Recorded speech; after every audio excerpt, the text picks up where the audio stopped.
Olá, sejam bem-vindos ao primeiro podcast com NAAPA, da Diretoria Regional de Educação, Jaçanã, Tremembé. Estamos aqui no SEI Sementinha do Amanhã.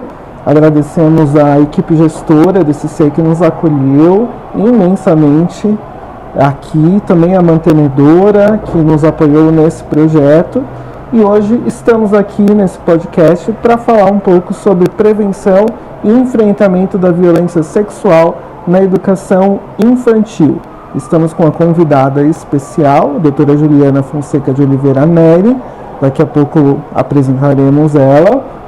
Eu sou o Alexandre, sou psicopedagogo do NAAPA e para me autodescrever, fazer uma audiodescrição, eu sou um homem branco, baixo, estou usando uma roupa preta, uma calça azul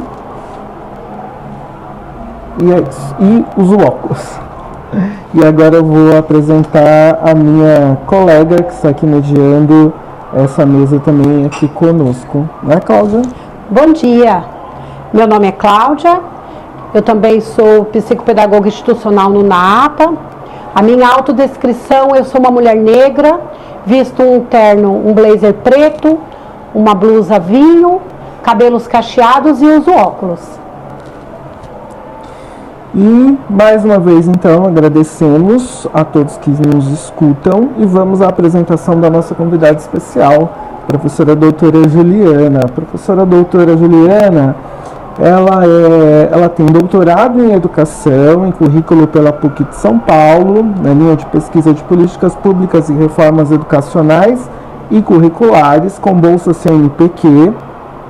Ela também é mestre na mesma linha, com a pesquisa Possibilidades e Limites da Escola frente à situação de violência doméstica contra crianças e adolescentes, no estudo no ensino fundamental 1 da rede municipal de Osasco. E em seu doutorado ela pesquisou a questão do currículo escolar e enfrentamento à violência sexual intrafamiliar contra a criança e o adolescente no município de São Paulo. Atualmente ela leciona na PUC São Paulo e também no programa Mestrado Profissional de Práticas Docentes no Ensino Fundamental da Universidade Metropolitana de Santos, lecionando disciplinas em Teoria do Currículo, Políticas Públicas implementadas no Ensino Fundamental, Gestão da Educação Básica e a Escola. E também professora em diversos outros cursos. Foi assessora da Secretaria Municipal de Educação de São Paulo, no NAAPA, o Núcleo de Apoio e Acompanhamento para a Aprendizagem, e colaborou intensamente, a partir de sua pesquisa de doutorado, com o material que nós vamos divulgar aqui, que é o material Conhecer para Proteger, enfrentando a violência contra bebês, crianças e adolescentes, que é uma publicação da Secretaria Municipal de Educação de São Paulo, do NAAPA, qual a professora Juliana foi assessora e nos ajudou a preparar e a pensar esse material carinhosamente. Então, professora Juliana, seja bem-vinda ao nosso encontro.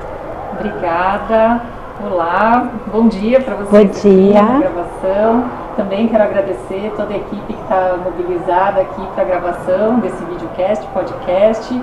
Eu sou Juliana, sou uma mulher branca de 43 anos, cabelos lisos na altura dos ombros, uso óculos, estou vestindo uma blusa de gola alta, verde claro, um blazer preto e estou muito honrada pelo convite. Apesar de ser um tema bastante triste, é um tema que nos mobiliza e dá muita esperança de saber que cada uma das ações que a gente faz, como esse podcast, pode influenciar na proteção de tantas crianças. Então isso me deixa muito honrada e muito feliz, apesar do fenômeno me deixar muito triste e, enfim, até hoje, mesmo depois de tantos anos, né, pesquisando e trabalhando com esse tema, ainda é um tema que mexe muito com as nossas entranhas, né? Mas fico muito feliz com as iniciativas de vocês e parabenizo a NAAPA por todo o trabalho e toda a equipe que está aqui envolvida. E faz sentido a gente conversar sobre esse tema, Ju, porque agora em maio a gente tem uma ação específica e a Clau vai poder falar um pouquinho para a gente sobre essa contextualização do Maio Laranja. Sim, Ale, é o Dia Nacional de Combate ao Abuso e à Exploração Sexual de Crianças e Adolescentes. É o dia 18 de maio. A escolha da data faz memória ao crime brutal ocorrido em 1973 em Vitória, Espírito Santo, contra a menina Araceli, de 8 anos. Um caso marcado pela impunidade e o silenciamento social.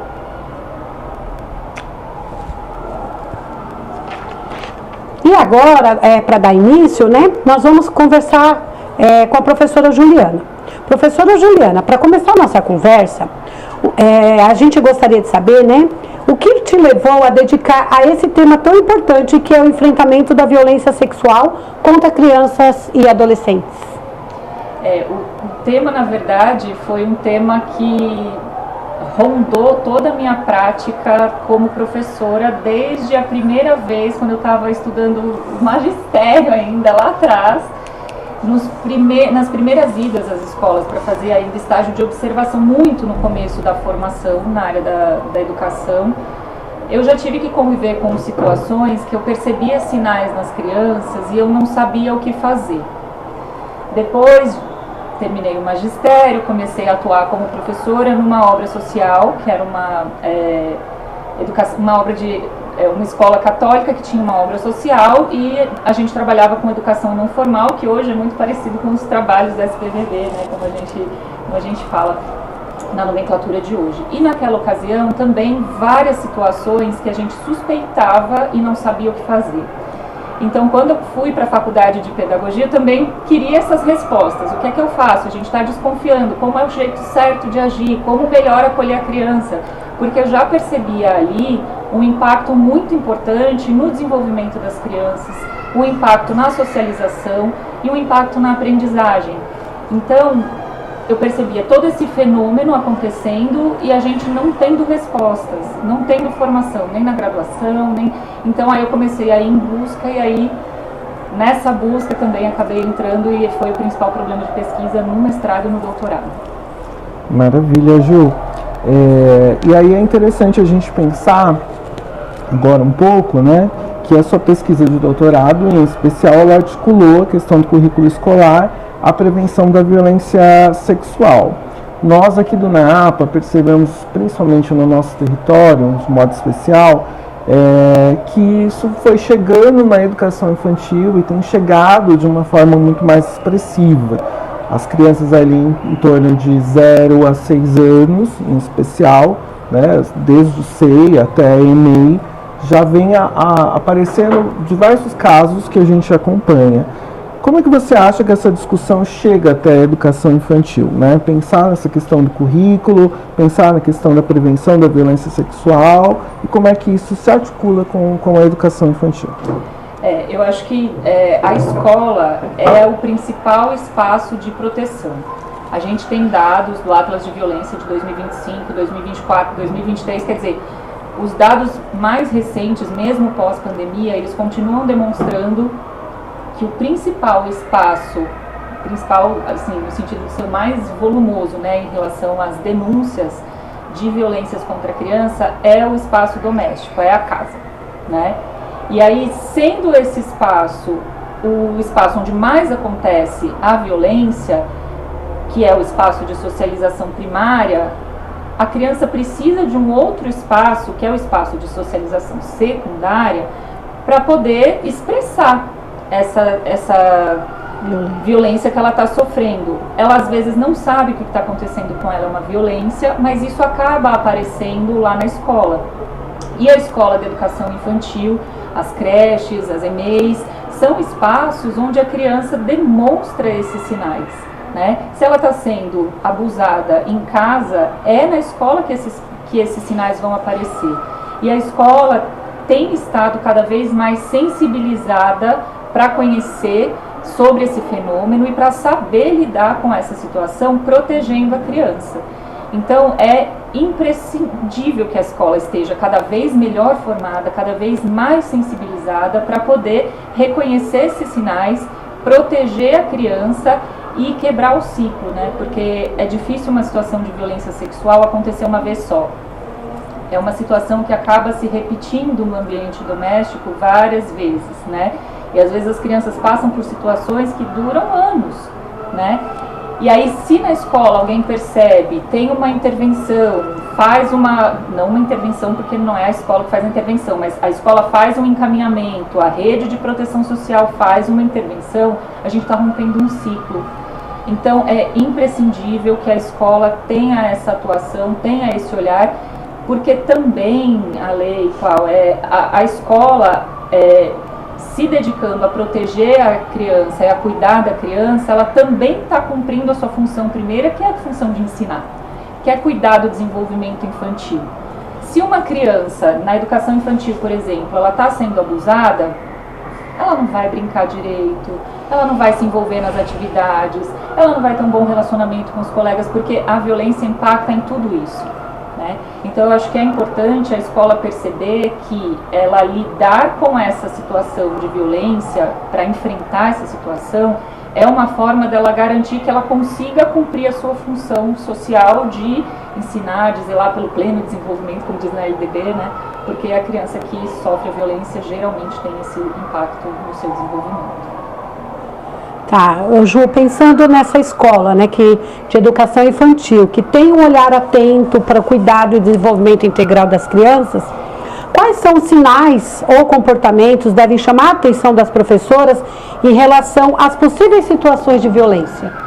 Eu acho que o mais visível é a mudança de comportamento. Seja aquele estudante que é muito agitado e de repente fica mais quieto, mais apático, seja aquele que é mais quietinho e de repente começa a ficar muito agressivo. Então qualquer mudança brusca de comportamento, seja para um lado, seja para o outro, ela é algo que deve acender, né, deixar o radar e a antena mais atenta ali naquela situação.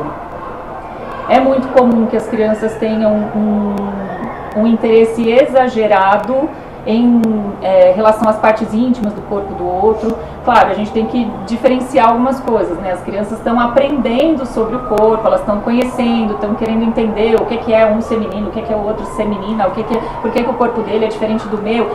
Isso faz parte da curiosidade, mas tem uma coisa que é muito recorrente. É um interesse muito recorrente e às vezes com informações e com sinais que a gente fala assim, como é que essa criança sabe disso? Né? Uma coisa é ele ter curiosidade para saber o que tem dentro da fraldinha do outro na educação infantil. Outra coisa é ele querer manipular, mexer toda hora, ou então falar coisas que você fala assim, não era para ele ter acesso a essa informação, né? Por que será que está acontecendo isso?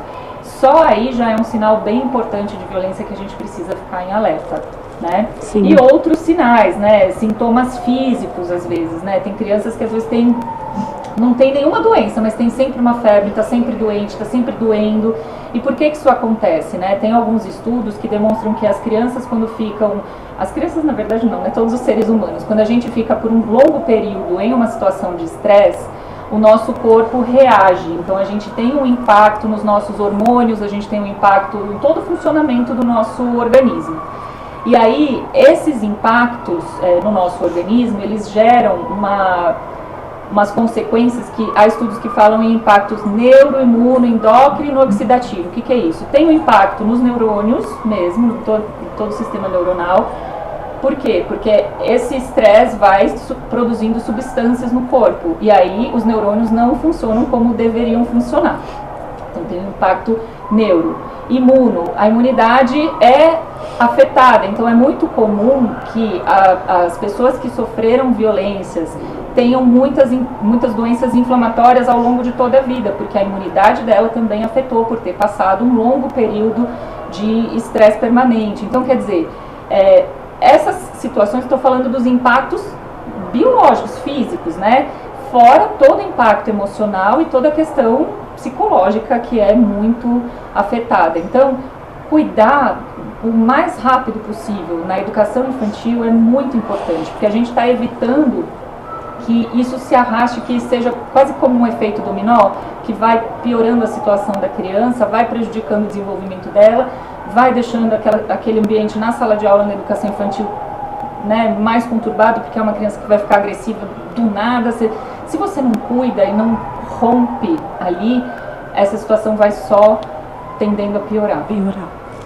Agora, tem um desafio, não é, Ju, nesse processo, que é as professoras reconhecerem, nesse cuidado do dia a dia, reconhecerem um tipo de violência e o medo de errar em relação à abordagem com a criança ou até mesmo com a família. Esse é um desafio constante, porque eu entendo que a violência ela vai se dando, e quando a gente olha para a educação infantil, a gente pensa, aqui não, né? Aqui não acontece. Como se todas as crianças estivessem o tempo todo protegidas. Até porque a gente tem uma imagem da pureza da infância, que vai ajudando, vai contribuindo com que a gente imagine que ali não é o lugar de acontecer a violência, e não é, mas acontece, né? E aí na escola a gente vai vendo que as professoras nesse cuidado diário vai tendo essas dificuldades e o receio até mesmo de errar, de encaminhar, de falar ou de problematizar uma determinada situação. O que você recomenda nesses casos, e se tem uma forma acolhedora que a gente possa pensar, e uma forma acolhedora e segura de agir em relação a isso? Eu acho que, em primeiro lugar, acreditar na vítima. Porque, às vezes, as pessoas, a primeira reação é, não, ela inventou. É muito difícil uma situação em que a criança inventa e tem detalhes sobre a relação. Às vezes, as crianças comentam sobre cheiro, sobre reações dos adultos, reações dos corpos dos adultos. Você fala assim, como é que essa criança sabe disso? Não era para ela ter essa informação. Só o fato dela ter essa informação já significa que algum grau de violência ela sofreu, né? Então, acreditar na criança e ser o adulto de confiança. O adulto de confiança que ela vai poder dizer, bom, aqui eu tenho alguém que está me protegendo, né? Então, essa primeira acolhida é fundamental, né? O cuidado com a família é algo bastante complexo, porque, como todos os dados demonstram que a maior parte das situações de violência acontece no âmbito familiar, o que a minha experiência, né, desses últimos 20 e poucos anos tem demonstrado?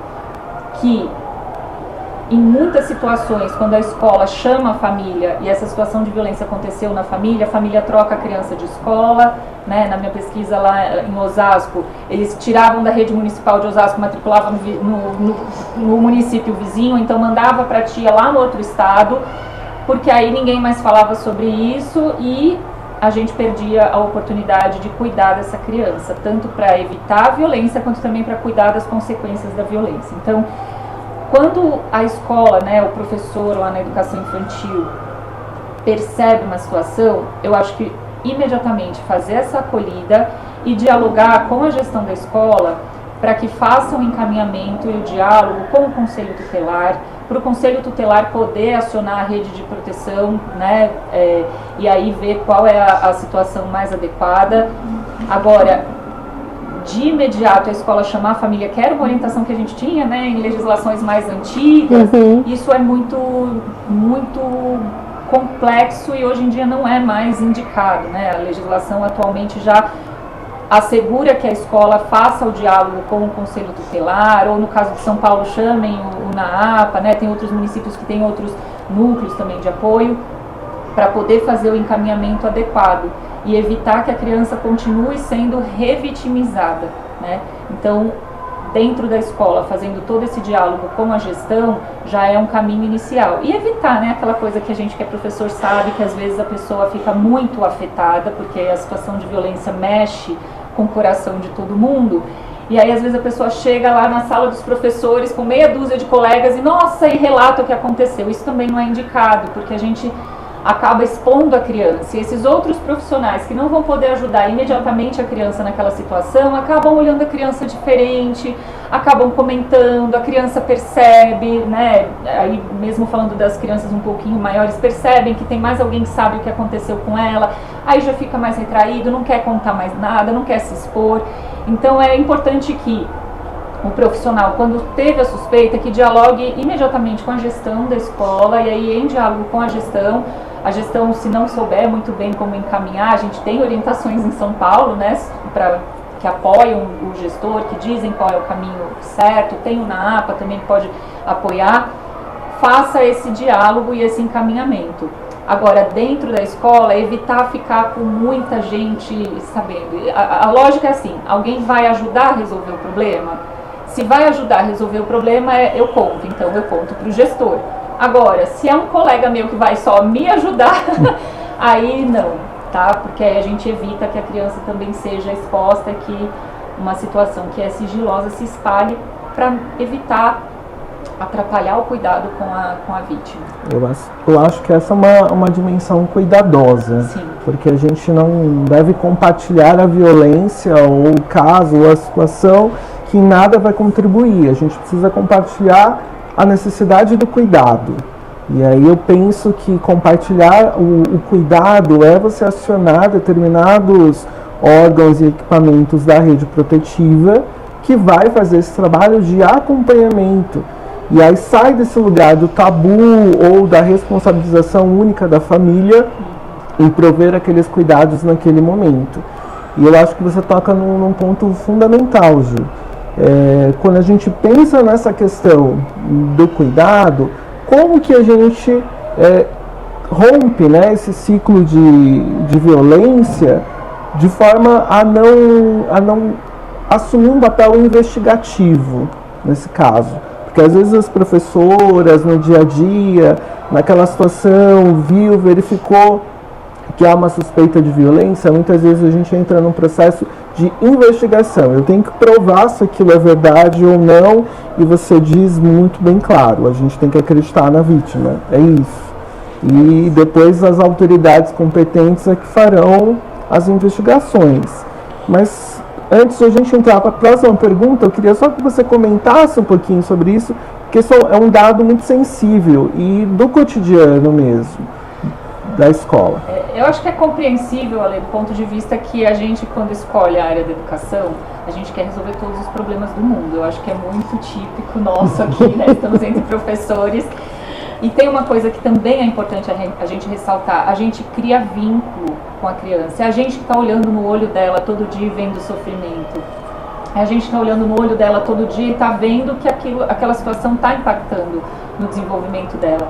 Então, às vezes, a gente atropela um pouco os encaminhamentos por conta disso, de querer resolver e toda professora é meio Mulher Maravilha. Não, gente, calma, respira, porque existe a rede de proteção social e cada um dos serviços, cada uma das instituições, para cada um ter o seu papel e a sua atuação. Então é importante a gente saber o que cada um dessa rede faz. E aqui a gente está entre educadores, o que é que os educadores fazem?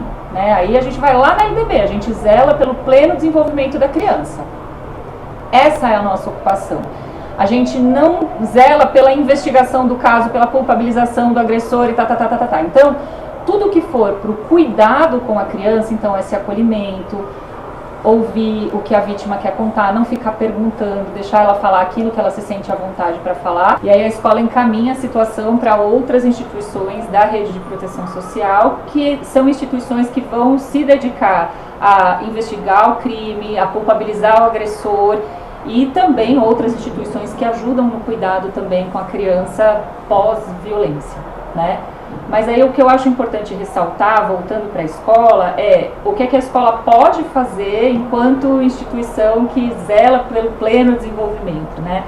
A escola, ela tem um cuidado que não é uma terapia, não é um atendimento clínico, mas a escola, todas as atividades educativas acabam sendo terapêuticas.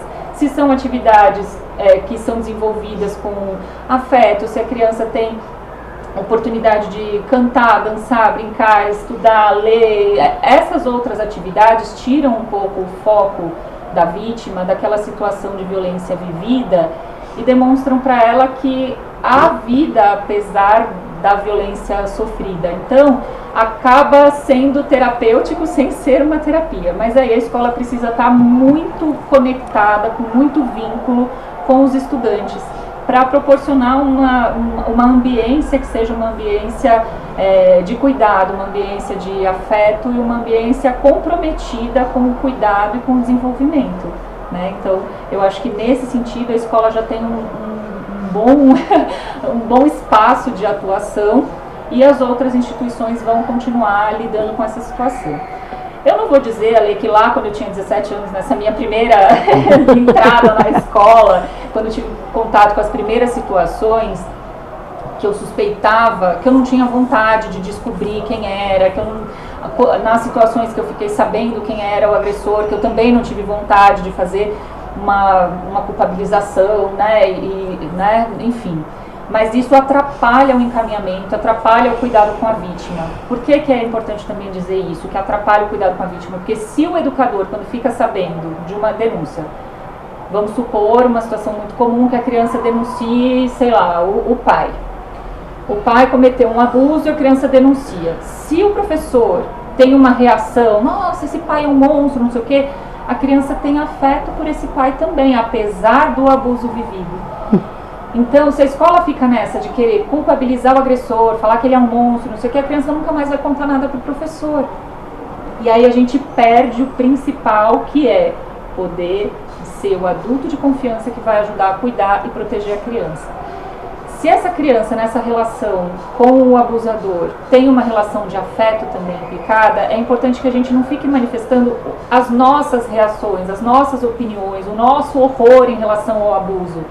Porque para ela pode ser uma situação horrível, sim, e não estou minimizando aqui, mas o vínculo que ela tem com o agressor, se alguém vai falar mal do pai, ela fala, poxa, então não conto mais nada. E aí a gente, mais uma vez, perde a oportunidade de cuidar. Então é importante a escola fazer aquilo que é importante para cuidar da vítima e proporcionar uma variedade de possibilidades, de atividades, de práticas educativas que ela possa ter vida, e vida boa, né, dentro da escola. E penso que uma forma também da escola contribuir com isso é conhecendo a cultura das famílias, porque tem uma questão que nos preocupa, que é a naturalização da violência.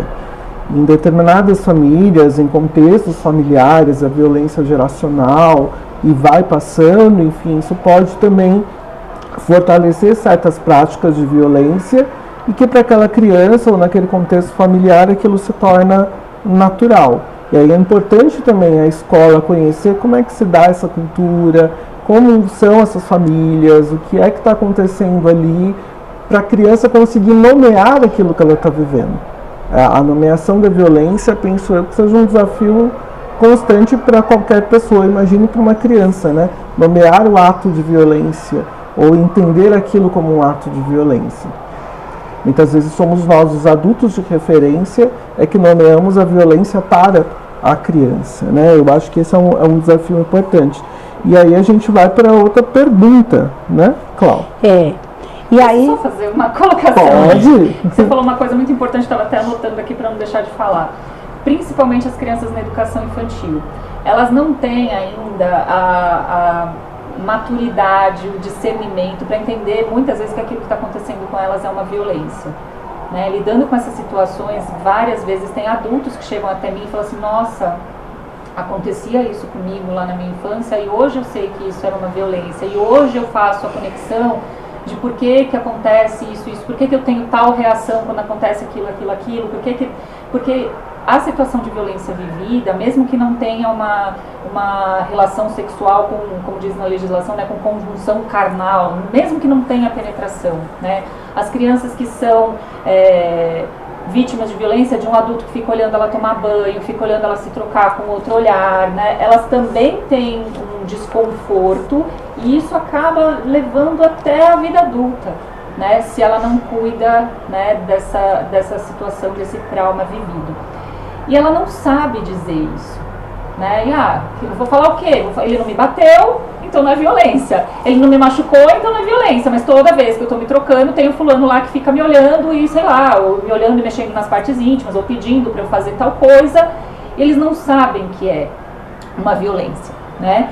E principalmente na educação infantil, os bebês, né, de 0 a 3 anos, eles não têm ainda nem a linguagem desenvolvida para dizer isso, né? A gente tem um juiz da infância que fala assim, vocês não vão esperar que uma criança de 3 anos vai escrever uma carta, entregar para o conselho tutelar, venho por meio desta dizer que fui abusado. Não, né? Como que ela vai mostrar isso? Ela vai mostrar na brincadeira, ela vai mostrar na relação com o coleguinha. Então, tem um autor, o Castro, que ele fala que as brincadeiras ajudam a tanger o indizível.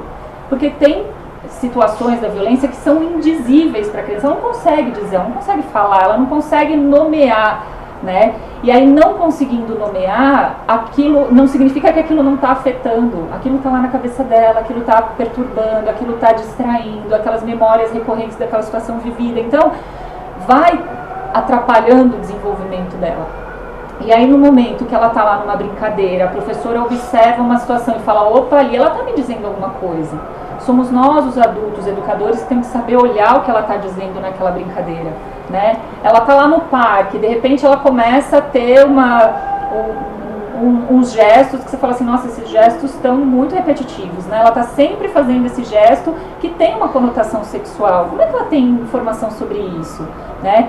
Então, o professor ter esse olhar sensível para o que a criança está demonstrando é fundamental, porque o professor de educação infantil ele tem que ser bilíngue, né? Ele tem que falar a língua dos adultos e a língua das crianças, né?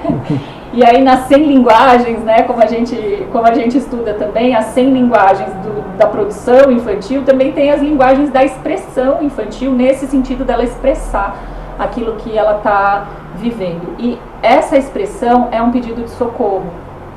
Ainda que eles não saibam dizer, eles não vão levantar a mão e dizer, me socorra, por favor, me ajude, porque aconteceu isso comigo. Não, eles vão dizer no cotidiano, nessas situações do dia a dia. Então, a sensibilidade para esses sinais, eu acho que é importantíssimo, e o conhecimento dos professores na educação infantil para saber ver essas situações. Ô, Ju, pensando nisso, né, nós gostaríamos de saber como trabalhar a prevenção com crianças bem pequenas, né, como você disse, sem ferir a inocência da criança, mas também sem omitir os dados importantes, né, para o desenvolvimento dela, para a autodefesa, para a autonomia. A gente tem desde a educação infantil, né, no currículo da cidade, né, aqui em São Paulo, ou em nível nacional, a Base Nacional Comum Curricular reconhece a necessidade da criança conhecer o seu próprio corpo. E aí, nesse conhecer o próprio corpo, não é só cantar a cabeça, ombro, joelho, pé, não é só isso. Não é conhecer que isso é mão, isso é cabeça, isso é joelho. Não. Dentro desse corpo tem partes íntimas que só você pode tocar ou só um adulto vai te tocar para fazer a sua higiene, né? Então, não é no momento da higiene também acontecer um abuso. A criança tem que saber que naquele momento da higiene é a higiene. Então, o adulto tem que ter os cuidados. Agora eu vou limpar aqui a sua parte íntima. Isso já é super educativo. Por quê? Se a criança já sabe, desde bebezinho, a gente põe o bebê lá no trocador, vai trocar a fraldinha. Eu fazia isso muito com meu filho quando ele era bebê, né? Ia trocar a fraldinha, vai e brinca, porque a criança, né, come a pomada, joga, faz lambança, a gente sabe como é a criança pequena, né? E o meu filho mesmo nunca foi um bebê que ficou quietinho ali no trocador, né? Então tinha que trocar brincando, cantando, não sei o que. Agora eu falava pra ele, agora eu vou limpar suas partes íntimas, então agora espera um pouquinho, aqui só a mamãe pode mexer, só o papai pode limpar, a vovó também vai limpar, só vai limpar assim que limpa. E aí eu fazia o gesto pra ele saber, assim a gente tá limpando, tá bom? Agora a gente fecha aqui a sua fraldinha, quer dizer, parece que é uma coisa muito pequena, muito do cotidiano, mas é extremamente importante, porque quando uma pessoa, no momento que estiver fazendo a troca, tiver um outro tipo de toque, a criança já vai saber que não é aquele toque que ela aprendeu, que a a educadora lá na escola, não é igual do jeito que ela me limpa, né? A minha pro não limpa aqui dentro, a minha pro me limpa até aqui, né? E se um outro adulto, uma outra pessoa mais velha vem e quer tocar nas partes íntimas, quer que ela mostre as partes íntimas, e ela já aprendeu desde pequenininho que ali ninguém toca, que ali ninguém mexe, quando alguém for mexer, ela desnaturaliza ali, né? Você falava da naturalização agora há pouco. É importante que a gente cause esse estranhamento. A criança tem que estar fortalecida na sua autoestima, né? E isso envolve uma série de outras coisas para a gente cuidar sempre da autoestima da criança. O corpo é dela, ela tem que entender que o corpo é dela, a gente tem que ensinar, ela não tem que entender porque a criança não tem nada, né? Nós adultos somos responsáveis por fazê-la entender que o corpo é dela. O corpo sendo dela, ninguém pode tocar, ninguém pode pedir para ela mostrar, ninguém pode ficar olhando ela se trocar. Se ela souber dessas coisas que são muito básicas, ela já não vai achar que aquela violência é natural. Então ela já vai deixar escapar em alguma brincadeira, ela vai pedir ajuda para um adulto, ela vai contar para alguém, né? E tem algumas pessoas, ouvi nesse 18 de maio desse ano, eu ouvi algumas pessoas falando assim, a gente tem que ensinar as crianças a gritar e sair correndo. Porque as situações de abuso, às vezes não, na maioria das vezes, acontecem cobertas por um manto de silêncio. E elas continuam se elas estiverem cobertas por um manto de silêncio. Como a gente sabe que a doença de pedofilia é só 5% dos casos, a maioria dos outros casos não é por uma doença, é uma questão cultural que o abusador comete o abuso, o abusador só continua a situação de violência porque tem o silêncio, porque ninguém sabe, ninguém vai acreditar na criança e aí a situação perpetua.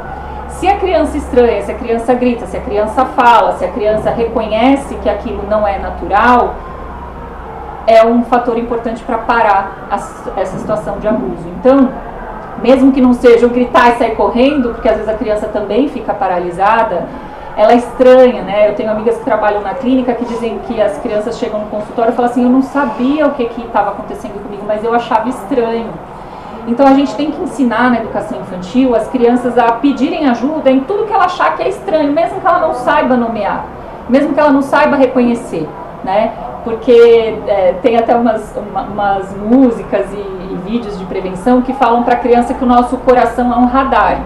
O nosso corpo tem um radar, que às vezes a nossa perna treme, o nosso corpo, o coração acelera, o nosso corpo sua, e a gente não sabe dizer, mas aquilo causou medo, aquilo causou estranhamento, então é preciso orientar a criança que reconheceu isso no seu corpo, sentiu o coraçãozinho acelerar, a perninha tremer, deu medo, sai e pede ajuda, conta para um outro adulto de confiança, né?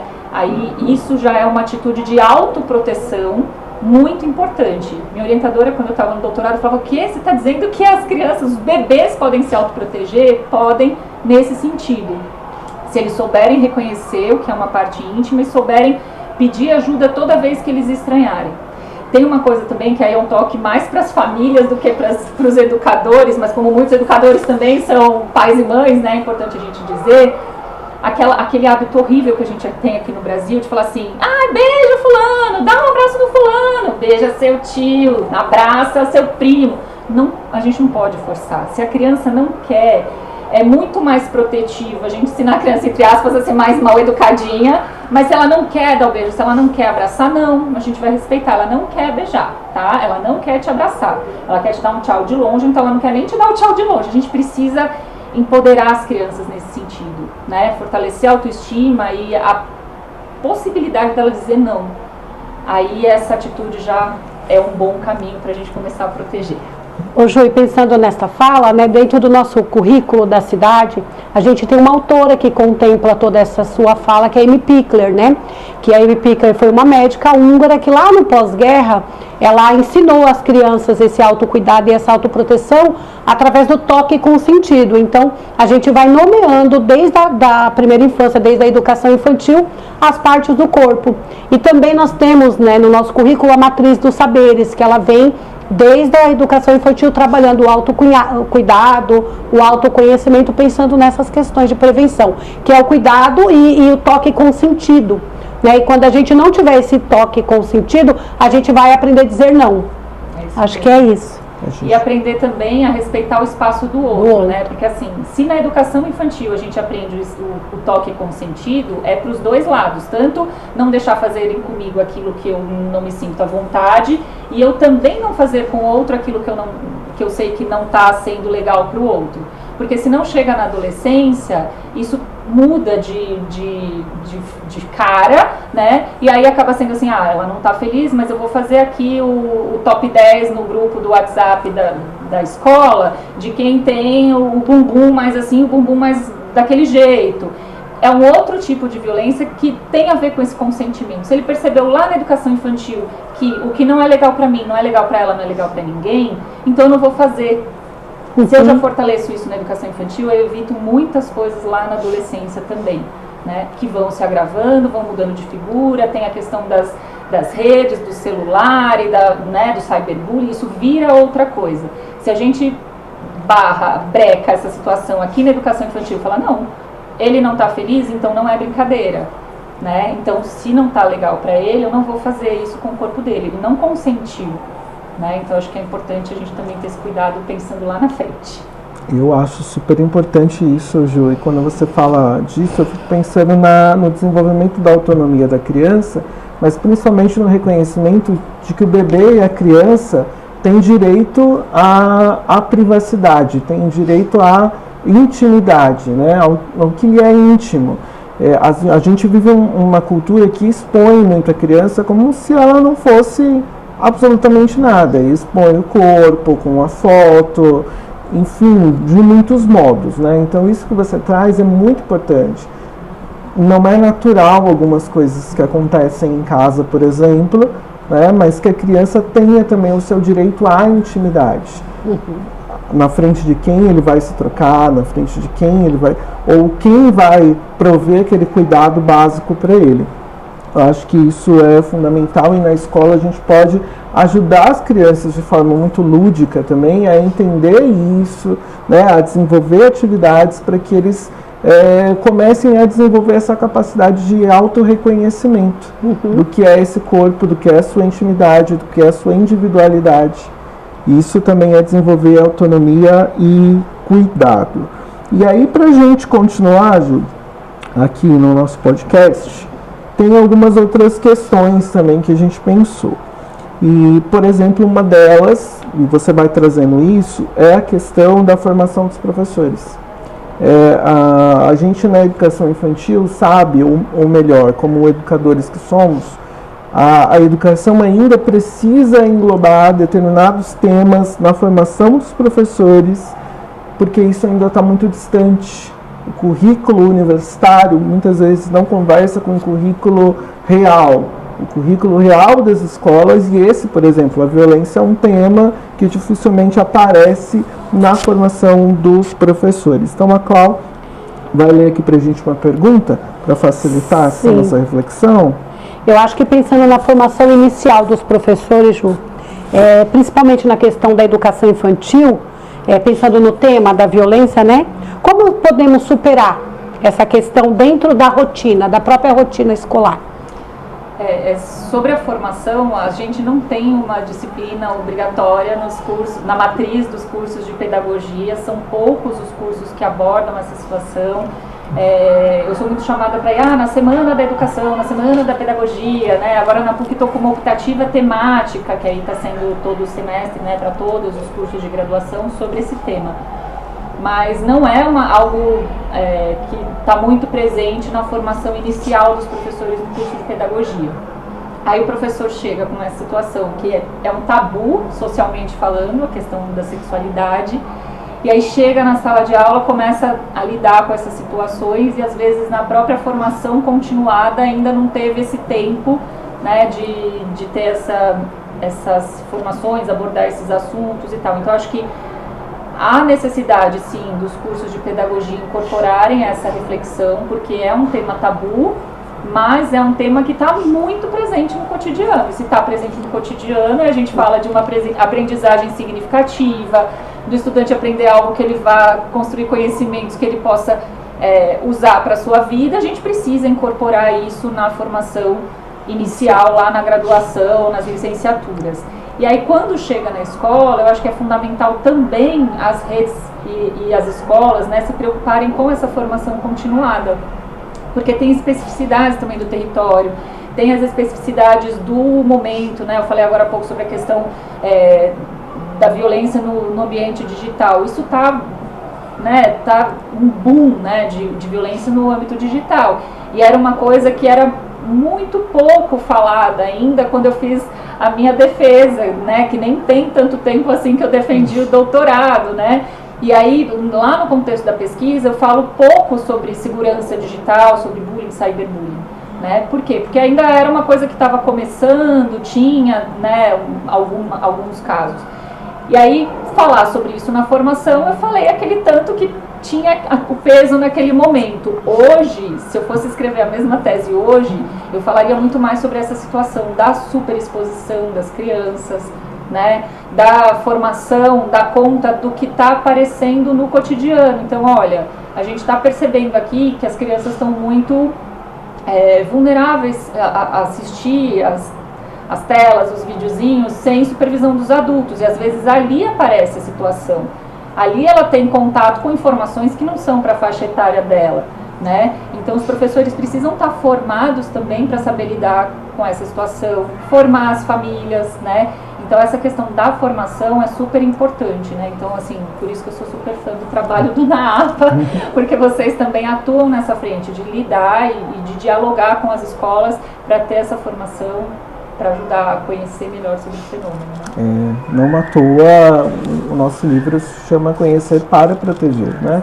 O conhecimento, o fortalecimento da formação dos professores é uma ferramenta fundamental de prevenção. E aí eu vou para uma outra questão, Ju. Você costuma destacar que os profissionais da escola também precisam ser cuidados. E que tipo de suporte ou cuidado institucional é necessário quando a gente tem uma suspeita ou uma situação de revelação de uma violência? O que você pensa sobre isso? Bom, então sobre esse cuidado, né, dentro da escola, o cuidado com quem está lá, né, na equipe, no dia a dia, eu acho que é importante a gente ressaltar, primeiro, esse entrosamento entre a equipe, né? Eu acho que a equipe precisa ter uma articulação, principalmente com quem é a gestora da unidade educacional, que é alguém que vai centralizar as informações. Por que eu estou dizendo isso, né? Se tem uma equipe entrosada, que tem um bom diálogo entre a equipe, a equipe vai se sentir à vontade para falar para... Né, um educador vai sentir à vontade para falar para a diretora, olha, eu estou suspeitando de uma situação, acho que a gente precisa ficar de olho, a gente precisa observar, ver se isso se repete, eu estranhei tal situação, eu estranhei tal comportamento da criança. Eu acho que essas trocas com a gestão da escola são importantes, né? Até para evitar que a troca aconteça lá na sala dos professores, que ninguém vai resolver nada e ficar todo mundo lá só falando da situação sem efetivamente resolver. E o gestor, sabendo dessa suspeita, dessa desconfiança, enfim, desse estranhamento inicial do professor, se ele sabe disso, vem, por exemplo, um funcionário da limpeza. Nossa, eu escutei as crianças conversando lá no pátio, isso, achei que era melhor eu contar para você.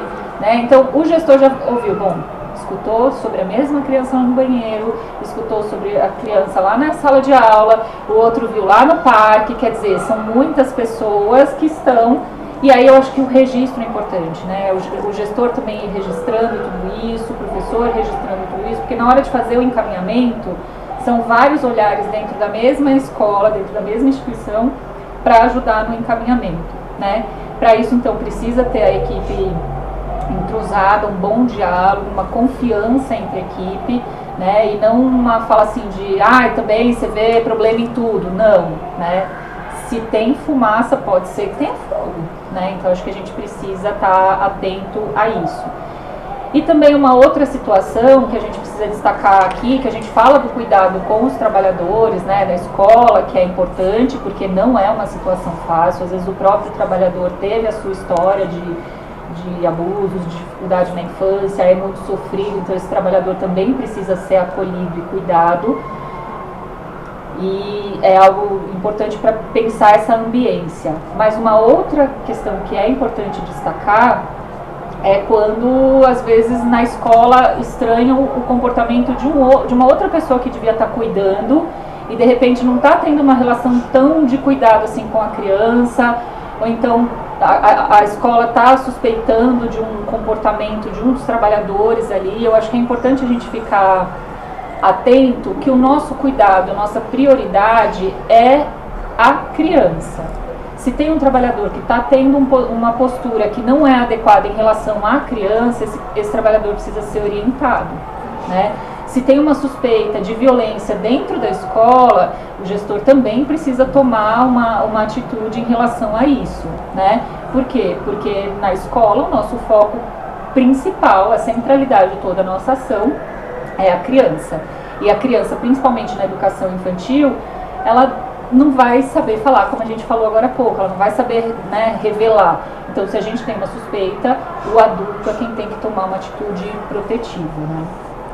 Ô, Ju, pensando na escola, né, essa escola como centro da rede de proteção social, quais as responsabilidades da escola, né? A escola ela tem um papel fundamental, mas ela também não está sozinha.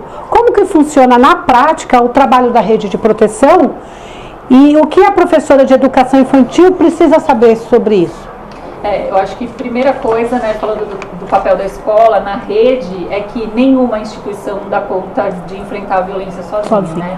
É um fenômeno tão complexo que nenhuma instituição sozinha dá conta. Então, a escola tem a sua atuação, como a gente falou agora há pouco, né, a polícia tem a sua atuação de investigar, né, o judiciário de punir, enfim.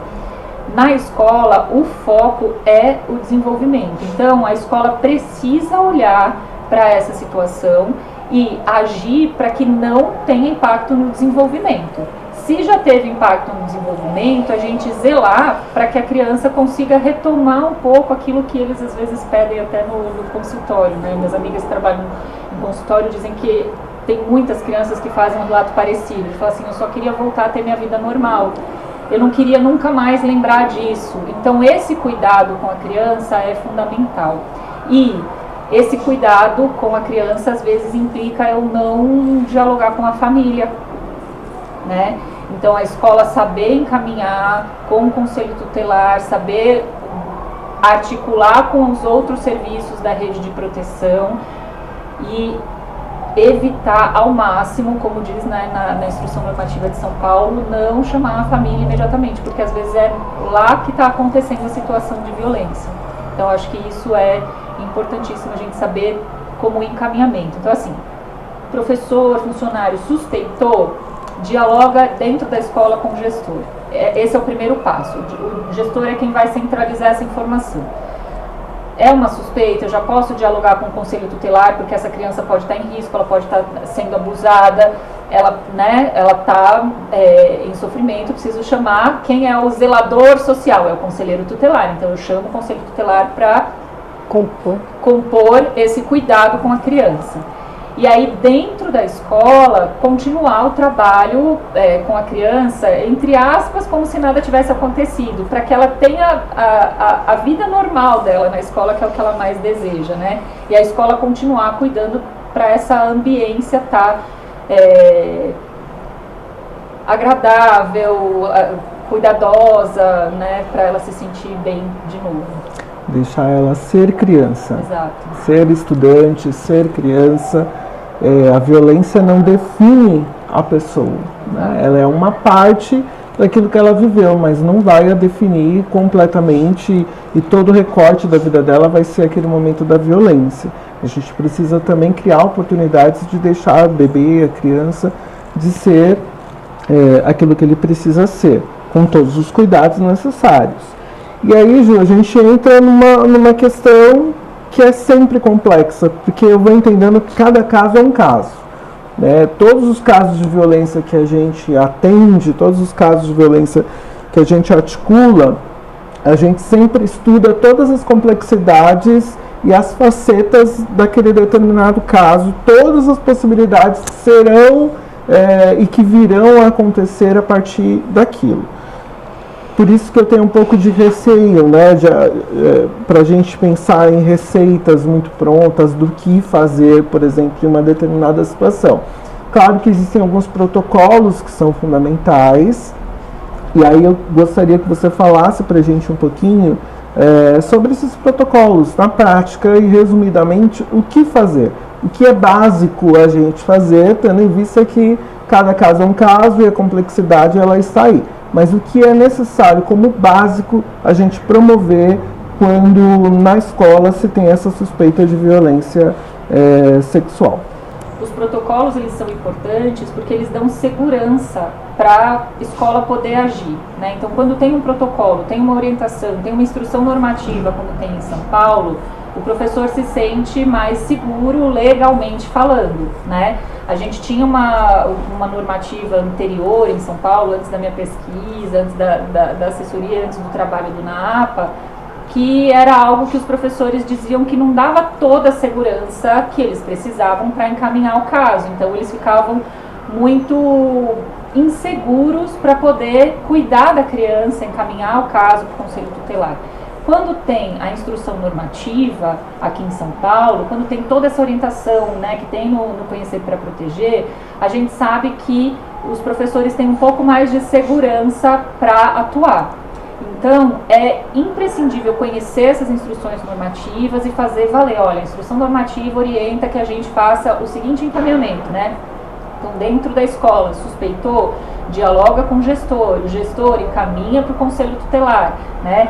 Em algumas situações de violência, a situação tem uma gravidade tão urgente que precisa articular com outras instituições imediatamente também. Então, é o conselho tutelar e imediatamente aciona, às vezes, o Ministério Público, né? Porque, às vezes, o contato precisa ser de um cuidado no sentido de tirar a criança daquele ambiente de abuso imediatamente. Só que não é a escola que faz isso. Só que é na escola que a gente ficou sabendo que isso está acontecendo. Então, a escola tem que dialogar com o conselho, aí a gestão da escola, né, dialogar com o conselho, dialogar com o NAAPA, porque o NAAPA também ajuda nesses encaminhamentos, e evitar o máximo essa primeira conversa com a família. Não, né, porque a família, se não é ali que está acontecendo o abuso, a família também pode querer abafar o caso e aí acaba não cuidando da criança, né, então é imprescindível essa segurança para poder agir. Isso a instrução normativa já dá, né? E aí também a equipe está muito bem articulada, dialogando para poder fazer os encaminhamentos com as outras instituições. No final, o apoio sempre junto uma terceira pessoa nessa mediação vai ser importante, uma terceira pessoa da rede de proteção, para que não fique somente entre a escola e a família e por algum motivo aquele cuidado ele se perca.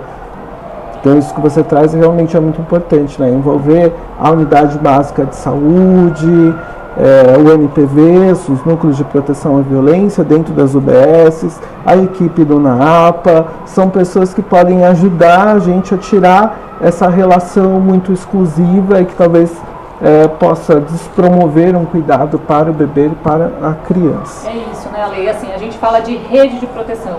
Eu gosto muito da metáfora da rede de pesca. A rede de pesca ela é composta de vários nozinhos. Se a gente pensar cada instituição como um nozinho, na hora que a situação de violência acontece, vamos imaginar essa metáfora do peixe tentando escapar, né, dessa rede. Se cada nozinho estiver bem amarradinho com os outros nozinhos, esses nós juntos vão conter essa situação, o avanço dessa situação. Agora, se uma instituição está fragilizada, a UBS ficou sabendo, mas não encaminhou ainda, não dialogou aqui com o conselho tutelar.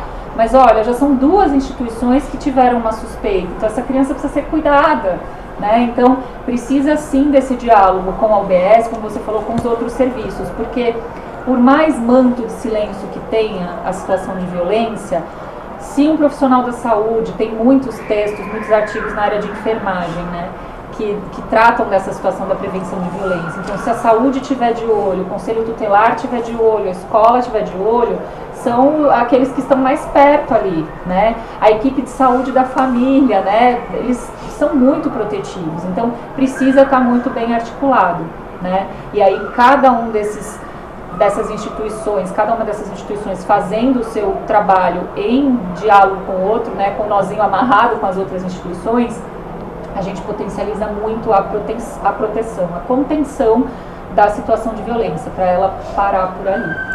Hoje, até porque nos casos de violência sexual, quando a gente tem a suspeita ou relato de violência, né, dentro da escola, a gente precisa acionar o UBS e o Núcleo de Proteção à Violência. Porque em algumas situações a violência sexual ela vai precisar de um protocolo maior, que é a profilaxia. Sim. E nós temos, né, dados que a gente precisa de até 72 horas para fazer a profilaxia. Então a gente precisa imediatamente acionar uma das principais redes de proteção, que é a UBS. A criança, quanto antes ela for cuidada, melhor, porque esses medicamentos da profilaxia, quando ela chega na UBS, se a situação de violência aconteceu hoje e a gente encaminha o caso hoje, se foi uma violência com penetração, por exemplo, ela vai passar por exame, né, de corpo de delito e tudo, é constrangedor para a criança, então é importante ter um educador, um adulto de confiança junto para ajudar a criança nesse momento que é constrangedor para ela. Mas, ainda que tenha o exame, tudo que vai cuidar da parte da culpabilização, né, da responsabilização do agressor, pensar no cuidado. Qual que é o cuidado? O cuidado imediato, ele evita que ela tenha doença sexualmente transmissível, se é uma situação de violência sexual com penetração e ela teve alguma fissura, ela precisa ser cuidada imediatamente para aquilo não piorar. Quer dizer, a gente está lidando com um fenômeno que é muito grave, mas que a gente pode evitar que ele fique ainda mais grave. Então, agir rápido é importantíssimo, né? Ô Ju, e quando a escola se sente desamparada por essa rede de proteção social, né? Quais os caminhos que você sugere para garantir esse direito da criança e a proteção? A perspectiva de atuação em rede, se a gente for pensar historicamente, né, a gente está aqui com um professor de História da Educação, pensar historicamente, num período histórico, né, desde que a gente deixou de ser colônia, historicamente ainda é muito recente essa perspectiva de atuação em rede, então a gente ainda está engatinhando, a gente ainda está começando, e o fenômeno avança muito mais rápido do que a articulação em rede. Então a gente precisa de fato fortalecer essa rede, fortalecer os fóruns regionais, fortalecer as reuniões de rede, fortalecer esses encontros. É difícil porque às vezes os serviços estão sucateados, né? Eu tenho um serviço de proteção à vítima de violência, eles vão ou cuidar da vítima de violência ou dialogar com a escola. Então eles vão no imediato e vão cuidar de uma situação de violência e aí não vão na reunião de rede. Mas insistir é importantíssimo, porque quanto melhor articulada essa rede tiver, melhor cada um vai entender as possibilidades e a potência da sua instituição. Então, olha, eu enquanto escola posso fazer isso, isso e isso. Você enquanto saúde pode fazer aquilo, aquilo, aquilo, né? A polícia pode fazer aquilo, aquilo, aquilo. Então, quer dizer, cada um agindo dentro da do seu escopo de atuação, mas articulado com os outros serviços, pode potencializar muito esse cuidado, né, com essa vítima e evitar que outras situações parecidas aconteçam também. Ju, e diante de tantos desafios que a gente tem na educação, como você bem disse, e a história da educação mostra isso, a gente pensa nesse lugar da desesperança muitas vezes. Parece que o professor, parece que a escola muitas vezes se vê sozinha diante dessa situação, mas mesmo assim a gente encontra muita potência na escola. A escola é, por excelência, um local de proteção, e compõe a rede de proteção. Às vezes a gente pensa assim, a escola como alguém sempre que vai acionar, né, a rede de proteção, quando a escola também faz parte dessa rede e já está provendo esse cuidado. Mas eu queria perguntar para você, para a gente finalizar o nosso encontro, que está maravilhoso a nossa conversa, mas para a gente já ir encaminhando para o final, que mensagem que você gostaria de deixar para as professoras, para os professores de educação infantil que querem fazer a diferença nesse enfrentamento às violências? Eu penso que a gente está bem fortalecido e com muitas informações já ajuda a gente a se encorajar para atuar. Mas a gente entender que ser o adulto de confiança não é tão simples assim. A gente também fica sem dormir, a gente também perde o apetite, ou então come demais, eu sou aquela que come demais, né? Eu fico ansiosa, como. A gente também se afeta, né? E às vezes o educador não quer se afetar porque fala, não aguento lidar com essa situação, só encaminha para o gestor. Mas você já está implicado nessa situação, né?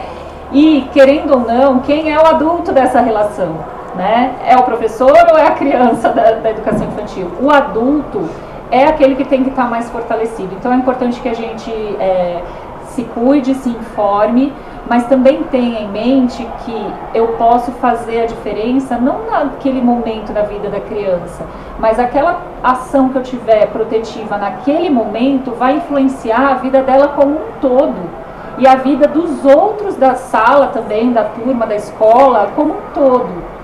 Então as atitudes de proteção, elas têm um impacto que não dá pra gente medir, né? Se a gente rompe aqui um ciclo de violência, a gente não... Que bom que a gente não vai saber o que deu lá na frente, porque a gente rompeu aqui.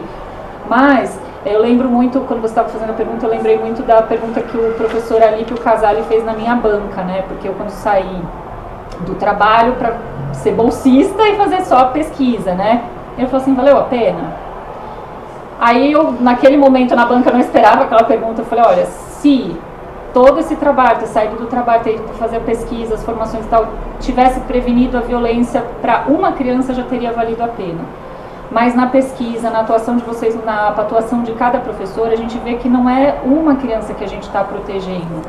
Uma ação educativa na escola de fortalecimento da autoestima da criança entender que ela pode falar não, que ela está empoderada, que o corpo dela é dela, desde bebê, eu já estou influenciando e evitando muitas outras situações de violência, né? Então, eu acho que isso traz esperança para o educador perceber que ele está sim naquela ação pedagógica daquele dia, ele está mudando vidas e as vidas de muitas crianças, né? Às vezes é uma criança da turma dele que aprendeu que não pode ali, ninguém pode mexer nas partes íntimas, que vai ensinar o vizinho lá, o momento da brincadeira, não pode mexer, ele vai ter uma outra postura na sociedade como um todo. Então, a gente sabe que o trabalho do educador, ele não fica só na escola, né? Então, acho que isso fortalece os educadores, aumenta ainda mais a minha admiração por todos os trabalhadores da educação, todos os educadores,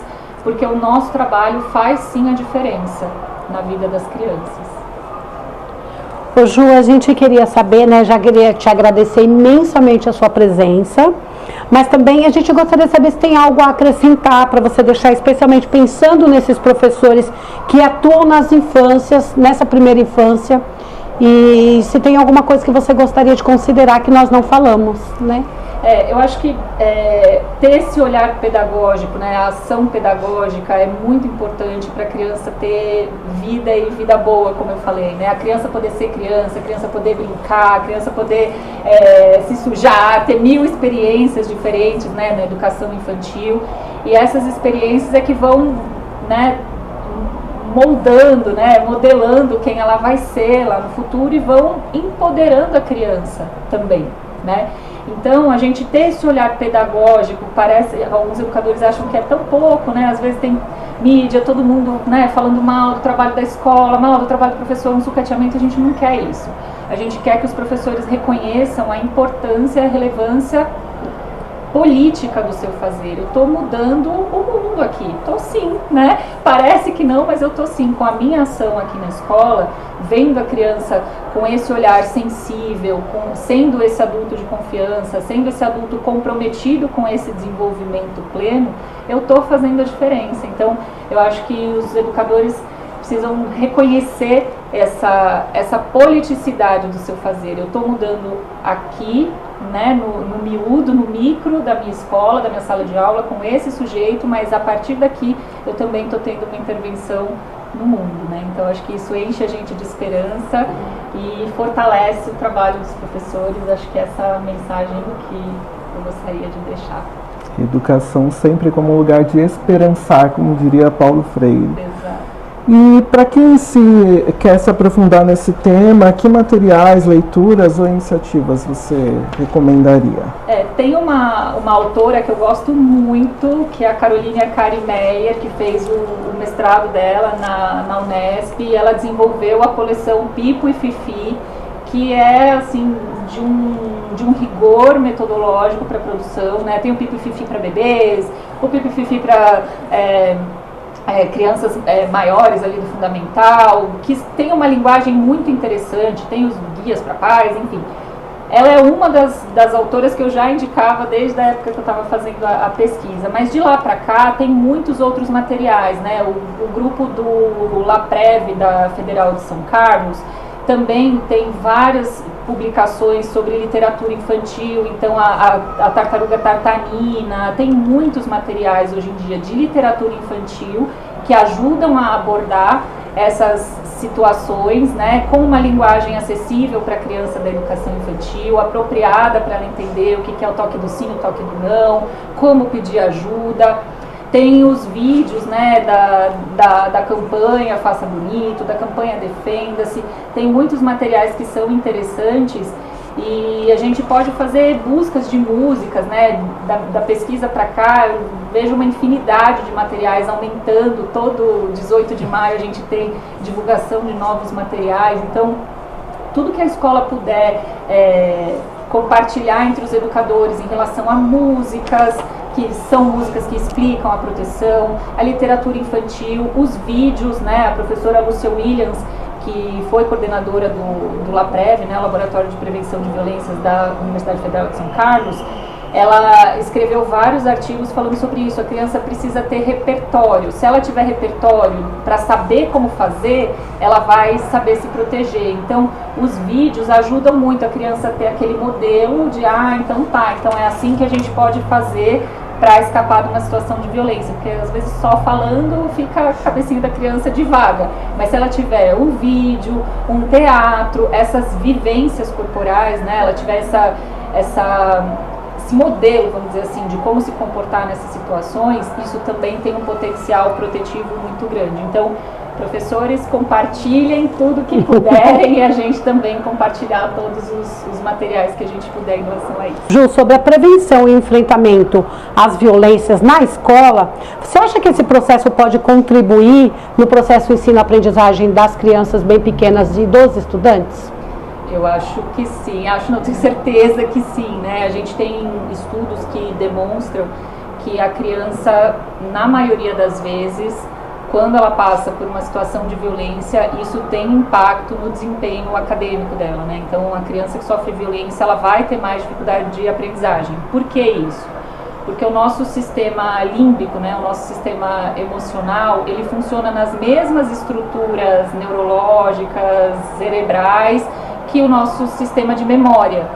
E ainda que hoje em dia a gente não tenha mais aquela aprendizagem do decoreba, da memorização vazia, a gente precisa da memória para aprender.